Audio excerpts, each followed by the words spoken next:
এখন আপনাদেরকে বলি, সো প্রেগনেন্সি টেস্ট করার জন্য তাড়াহুড়া যে করতেছেন এবং বিভিন্ন ইউটিউবে ভিডিও দেখতেছেন, বিভিন্ন ফেক মানুষের ফেক কথা শুনে নিজেকে হয়রানিতে ফেলতেছেন। তো আপনাকে বলি, আপনি যদি বিয়ের আগে যদি কারোর সাথে যদি ডেটিংয়ে যান কিংবা বিভিন্ন প্রকার ওষুধ খেয়ে থাকেন, সো ডেটিং বলতে আমি শারীরিক মিলনকে বোঝাচ্ছি এখানে, বুঝছেন?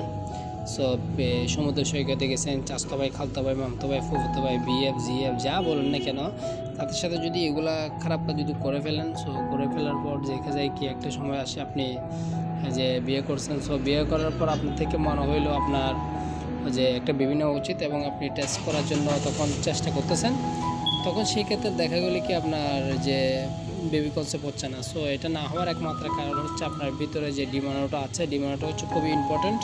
সো এই ডিমানোটা যে আঁশগুলো আছে, আঁশগুলো ওষুধ খাওয়ার ফলে নষ্ট হয়ে যায় এবং এই জন্য আপনার বেবি কনসেপ্ট হচ্ছে না। সো এটা একটা বড় সমস্যা। এই সমস্যার জন্য ডক্টর ইজিলি দেখাইতে